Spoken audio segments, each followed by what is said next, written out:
বিভিন্ন অসুবিধার সম্মুখীন আইসিডিএস সেন্টার। আইসিডিএস সেন্টারে সন্ধ্যের পরে বসে মদের আসর, এমনটাই অভিযোগ সেন্টারের কর্মীর। আসানসোলের কুলটি বিধানসভার ডেডি মাঠে অবস্থিত এই আইসিডিএস সেন্টার। এই আইসিডিএস সেন্টারে পানীয় জলের সমস্যা রয়েছে। রান্নার বা খাওয়ার জন্য কিনে আনতে হয় জল। এছাড়া এই সেন্টারে বাথরুমের দরজা ভাঙা রয়েছে। এই সেন্টারের বাইরে পাঁচিল দিয়ে ঘেরা না থাকার ফলে সেন্টার বন্ধের পরে সেন্টারের বাইরে রাত্রে বসে মদের আসর।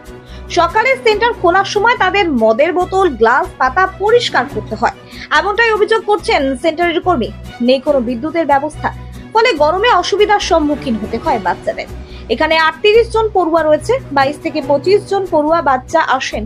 বাকি পড়ুয়া বাচ্চারা বা গর্ভবতী মায়েরা খাবার নিয়ে যান। রান্না হয় 52 থেকে 53 জনের। বাথরুমের দরজা না থাকায় অনেকটাই সমস্যার সম্মুখীন হয়, এমনটাই জানান সেন্টারের কর্মীরা। আছে ছাত্রছাত্রী বলতে আমাদের এখানে সবাই হচ্ছে এখানে উপভোক্তা, গর্ভবতী, প্রসূতি, তারপরে ধরুন 0 থেকে 6 যেটা আছে বাচ্চারা, সেটা হচ্ছে 3 বছর পর্যন্ত, তারা শুধু খাবার নেয়। আর বাকি হচ্ছে আপনার পড়ুয়া বাচ্চা যারা পড়তে আসে। এখানে মোটামুটি 38 জনকার মতো পড়ুয়া বাচ্চা আছে, কিন্তু মানে রেগুলার আসা যাওয়া করে, ধরুন 28 থেকে 30 জন এরকম রেগুলার আসা যাওয়া করে। আর বাকি ধরুন কিছু কিছু মাঝে মাঝে আসে হয়তো, মানে যারা শুধু ফিডিংটা নেয় আর কি। সবাই যে প্রাথমিক শিক্ষা নেয় তা নয়, কিছুজন বাচ্চা আছে যারা শুধু মানে আমাদের যে কোনো একটা দিতে হয়, প্রত্যেকটা বাচ্চা এখানে এসে বসে পড়ে না। কিছু কিছু বাচ্চা আছে যারা খাবার নিয়ে যায়, যারা ছোট ধরুন কাঁদে, একদমই থাকতে চায় না, তাদের আস্তে আস্তে অভ্যাস হয়। আর যেগুলো বাকি থাকে তারা ধরুন যারা একটু বড় হয়ে গেছে, মানে যারা বসতে শিখে গেছে, তারা এসে সেখানে কিছুটা প্রাথমিক শিক্ষা নেয়। তারপরে এখানে স্পট ফিডিং হয়। যারা যারা বাড়িতে খাবার নিয়ে যেতে চায় তাদেরকে বাড়িতে পাঠিয়ে দেওয়া হয়। আর যারা ধরুন বাড়িতে মানে যারা একটু বড় হয়ে গেছে, নিজেরা খেতে শিখেছে, হ্যাঁ, সেই তাদেরকে বসিয়ে আমরা এখানে একটা স্পট ফিডিং করি। সেটা 10:30 থেকে বাচ্চাদেরকে খেতে দেওয়া হয়, যেদিনকে যেমন খাবার থাকে। যেমন ধরুন সোম, বুধ, শুক্র আমাদের থাকে বাচ্চাদের জন্য ডিম আর ভাত, এইটুকু থাকে। গর্ভবতী প্রসূতি মায়েদের জন্য আলু তরকারি থাকে, কিন্তু বাচ্চাদের থাকে না। তবুও যেহেতু আমরা বাচ্চারা বসে খায়, সেজন্য সবাইকেই দেওয়া হয় সবজিটা। আর এমনি দিন থাকে যেটা, যেমন মঙ্গল, বৃহস্পতি আর শনি, এই 3 দিন আমাদের এখানে থাকে অর্ধেকটা করে ডিম আর সবজি দিয়ে খিচুড়ি। এটা এখানকার ফিডিংটা থাকে। এটা পুরোটাই আপনার ডেডি রুরাল এরিয়া। হ্যাঁ, এখানকার বেশিরভাগ পপুলেশনের মানুষই হচ্ছেন আদিবাসী এখানকার। হ্যাঁ, তার মধ্যে এসটি রয়েছেন, যে এসটির মধ্যে রয়েছে ধরুন কোড়া, মাহালি, হ্যাঁ, তারপরে রায়রা আছে। আর কিছু কিছু ফ্যামিলি আছে যারা জেনারেল কাস্ট, যারা এর মধ্যেই গ্রামের মধ্যেই বসতি করেছেন কিংবা ওখানেই ধরুন থাকে, হ্যাঁ, তারাও এখানে অন্তর্ভুক্ত। মানে মোটামুটি গ্রামের মধ্যে যারাই বসতি করেছেন, পরে এসেও তারা বাড়ি বানিয়েছেন, তারা সবাই এখানকার অন্তর্ভুক্ত। সমস্যা দেখতেই পাচ্ছেন, বাথরুম রয়েছে, সেখানে জানলা নেই আর কি, জানলা দরজা কিছু, যেহেতু ক্লাব মানে মাঠ আছে, সেজন্য সবাই অবাধ অধিকার। যেহেতু আমাদের এখানে চারদিকে বাচ্চাদের মানে ঘোরাফেরার কোনো নেই, মানে আপনার দেওয়াল দেওয়া নেই কোনো আর কি, আর সারাউন্ডেড কোনো এরিয়া নেই, সেটাতে তার জন্য অসুবিধা। গাড়ি ঘোড়া সব বাইরে ভেতর পর্যন্ত চলে আসে, যেন বাচ্চাদের বেরোতে বাইরে খুব অসুবিধা হয়। তারপরে বাথরুম পায়খানা টোটালি ভেঙে গেছে। আর সব থেকে অসুবিধা হচ্ছে এখানে জলের, জলটা আমাদের কিনে নিয়ে আসতে হয়, কারণ এখানে লোকাল কাছাকাছি কোনো ট্যাপ ওয়াটার বা কিছুর ব্যবস্থা নেই। সেজন্য আমরা গ্রাম থেকে কাউকে দিয়ে জলটা আনা করাই। হ্যাঁ, ভীষণ, পানীয় জলটা পুরোটাই আমাদেরকে কিনে আনতে হয়, কিংবা গ্রামের একদম ভেতরে ট্যাপ ওয়াটারের ব্যবস্থা আছে না। বাথরুমের দরজাগুলো দেখুন, এটা একটা মাঠের মধ্যে, তো একটা গ্রাউন্ড, ডেডি গ্রাউন্ড। এবার সেখানে সব মানুষের অবাধ অধিকার। এবার বুঝতেই পারছেন আমাদের সেন্টার টাইম ছাড়া সেখানে কারা আসে, কি করে, সেটা মানে আমরা দেখিনি। তবে নতুন থেকে বেশ কিছুদিনের মধ্যেই কিন্তু জানলা দরজাগুলো সম্পূর্ণ ভেঙে গেছে। হ্যাঁ, তারপরে ধরুন ওইখানে চেম্বার ছিল, সেটাও ভেঙে এখন শুধু গর্তে পরিণত হয়েছে। সেজন্য বাথরুম টাথরুম ইউজ করা মানে খুবই মুশকিল। হ্যাঁ, নালা নর্দমার আছে, যতটা হয় সামনেটুকু আমরা পরিষ্কার করে রাখার চেষ্টা করি। কিন্তু যেহেতু রাত্রেবেলাতে যারা আসে তারা প্রতিদিনই নোংরা করে দেয়। তাও এখানটা এই যে দেখছেন পরিষ্কার পরিচ্ছন্ন, দেখেই বুঝতে পারছেন যে এখানে কিছুক্ষণ আগে পর্যন্ত খুবই নোংরা ছিল। হ্যাঁ, আমাদের স্কুল খোলার সময় আমরা এখানটা ঝাঁট দিয়ে পরিষ্কার করাই। তার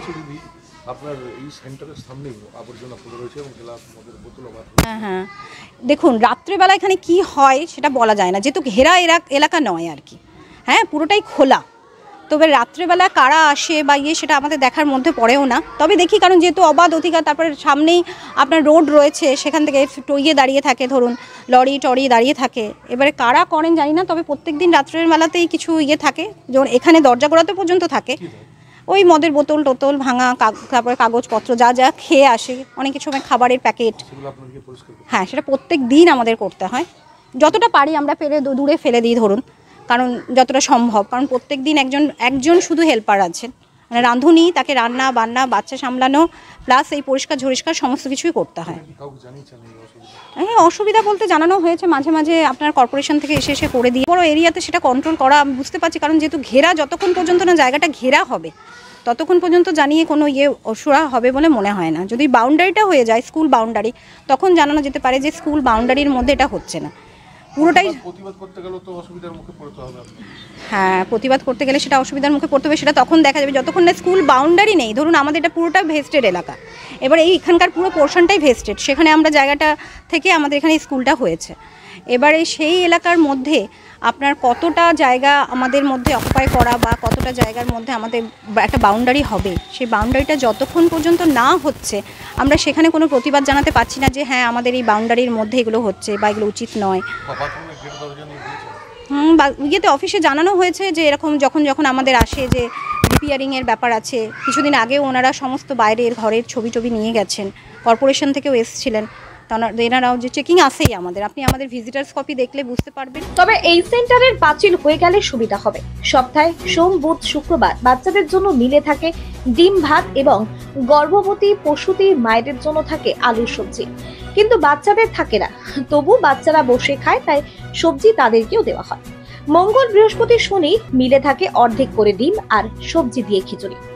এই পুরোটাই ডেডি রুরাল এলাকা। আমরা নিজেরা পরিষ্কার করি, কিন্তু রাত্রেবেলাতে নোংরা করে দেয়।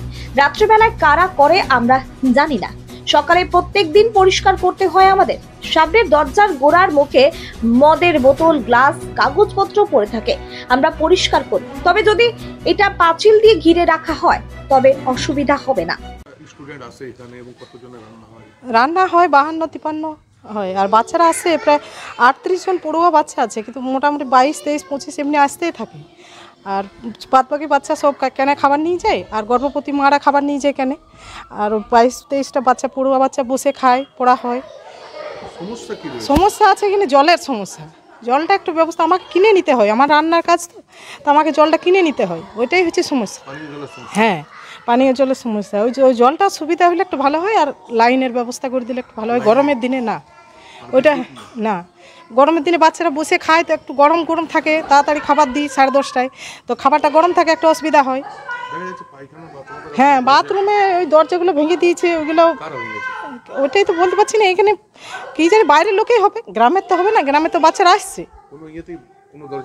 না, দুটো বাথরুমে দরজা ভেঙে দিয়েছে, জলের ব্যবস্থাও নেই আর দরজারও নেই। হ্যাঁ, বাইরে থেকে যত এখানে সকাল আমি আসি না, এনে মদের বোতল থাকে, কাঠ জ্বালিয়ে আগুন ধরায়, পাতা, এই গ্লাস সব পড়ে থাকে মদের জিনিস। ওইগুলো একটু দেখলে গ্রামের মানুষ থেকে আমরা তা বলি ছেলেদেরকে, ক্লাবের ছেলেদেরকে, যে একটু দেখবেন রাতের বেলায় এসে, এখানে রাতে সব এসে বলে, ওরা বলে যে রাতে করে তো আমরা বুঝতে পারি না, বিকেলবেলায় বসে থাকলে আমরা তাড়ি। হ্যাঁ, প্রতিদিন পরিষ্কার করতে হয়, প্রতিদিন পাতা থাকে, মদের বোতল থাকে, গ্লাস থাকে, কাচের বোতল থাকে। একদিন তো কাচের বোতল এগুলো পড়েছিল, ভেঙে ভাঙচুর হয়ে পড়েছিল, বাচ্চাদের পাইলে এগুলো একটা অসুবিধা হয় না। হ্যাঁ, সমস্যা অনেকই রয়েছে, আর জলের ব্যবস্থা অল্প ভালো হয়। আর ওই পায়খানার বাথরুমে আমরা মেয়ে ছেলে কোথায় যাব, বাথরুমে বাচ্চারাও পায়খানা করতেই যায়, সামনাসামনি তার সেরকম ফাঁকা মাঠ নেই যে বসিয়ে দেবো, আর জলও নেই। বাথরুমগুলো একটা ব্যবস্থা করে দিলে আর জলের ব্যবস্থা করে দিলে একটু ভালো হয়। যদিও এই বিষয়ে কুলটি ব্লক যুব তৃণমূল কংগ্রেসের সভাপতি বিমান দত্ত বলেন, এখনো পর্যন্ত কোনো অভিযোগ পাওয়া যায়নি কুলটি বিধানসভা এলাকায়। তবে যদিও কোনো অভিযোগ থাকে, মানুষের মাধ্যমে যদি পাই, আমরা নিশ্চয়ই প্রশাসনকে জানাবো, খতিয়ে দেখতে হবে, আবেদন করব যাতে মানুষের না অসুবিধা হয়। তবে বিজেপির যুব মোর্চার রাজ্য কমিটির সদস্য অমিত কুমার গোড়াই তিনি বলেন, তৃণমূল নেতৃত্ব তো এগুলো লুকানোর চেষ্টা করবে, কারণ তারা যদি সত্যি কথা বলে ফেলেন তাদের চাকরিটা চলে যাবে। আমরা দেখেছি শান্তনু সেনকে আরজি কর নিয়ে সত্যি কথা বলতে গিয়ে তারপরেই তিনি চাকরি চলে গেল। তৃণমূলের নেতৃত্ব কি বললেন বা বললেন না আমরা সেটা জানি না। সাধারণ মানুষ দেখছে এই একটা আইসিডিএস কেন্দ্র একদম সম্পূর্ণ অব্যবস্থার মধ্যে চলছে।